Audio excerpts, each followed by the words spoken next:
আসসালামু আলাইকুম। সবাই কেমন আছেন? আশা করি সবাই ভালো আছেন, আমিও ভালো আছি। অনেকদিন পরে আপনাদের সামনে ভিডিও নিয়ে হাজির হলাম।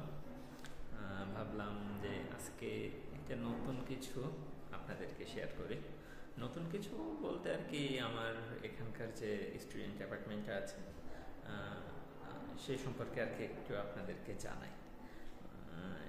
আমি প্রধানত তোয়াস, এখানে স্টুডেন্ট অ্যাপার্টমেন্টের সবচেয়ে বড় যে কোম্পানিটা হ্যারবান্তা বলতে তাম্পেরে সিটিতে তোয়াস তোয়াসের অ্যাপার্টমেন্টে আমি থাকি।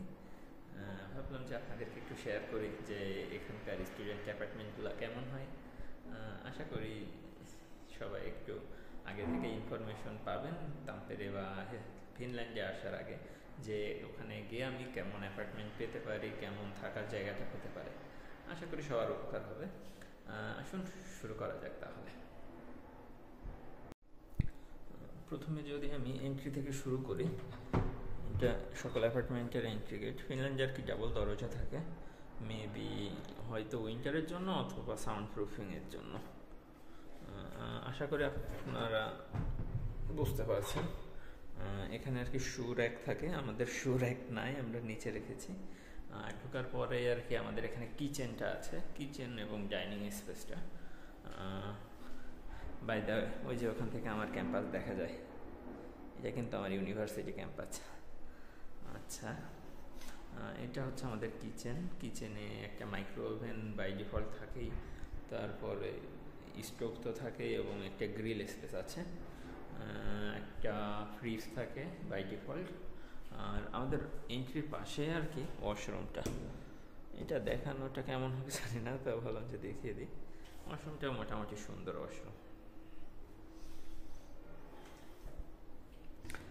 এরপরে যদি আমি রুমের দিকে আসি, আমাদের অ্যাপার্টমেন্টের দুইটা রুম, এ এবং বি। আমারটা হলো বি। আচ্ছা, চলুন ওপেন করি। This is my room. এখানে একটা র্যাক আছে, র্যাকে আর কি সামান্য আসবাবপত্র রাখা যায়, বুক টুকস এনিথিং। এখানে একটা কাবার্ড আছে, এখানে 3 ডোরের কাবার্ড আমাদের কাপড়ের জন্য।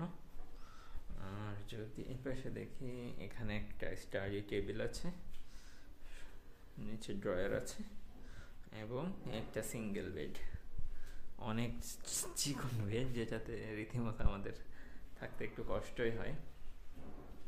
এবং জানালা থেকে আমার ভিউটা অনেক সুন্দর, যদি আপনাদেরকে দেখাই। এটা সবচেয়ে সুন্দর হবে রাতের বেলা বা সন্ধ্যা। আজকে আকাশটা একটু মেঘলা, সেজন্য সৌন্দর্যটা আর কি আপনারা ধরতে পারবেন না, বাট সুন্দর আসলে অনেকটাই। এই হলো রুম, ছোটোখাটো রুম, একজন থাকার জন্য পারফেক্ট। অনেকে কস্ট শেয়ার করার জন্য দুজনও থাকে, কিন্তু এটা আর কি তো আজকে না জানিয়ে, বা পাশের রুমের যে টেনেন্ট থাকে সে যদি কোনো আপত্তি না করে তাহলে ইটস ওকে। এটাই, জানি না সবার কেমন লাগলো, আমার মোটামুটি খুব ভালোই লাগছে। এখানে আর কি আমি ছোট আমার কিছু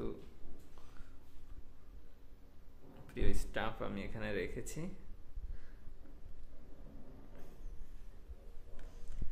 this is my friend, my family, my home, my friends. Yeah, এটাই, this is my room. I am pretty happy with my room. ওকে, আজকে পর্যন্তই। সবাই ভালো থাকবেন, সুস্থ থাকবেন এবং আমার জন্য দোয়া করবেন। আসসালামু আলাইকুম।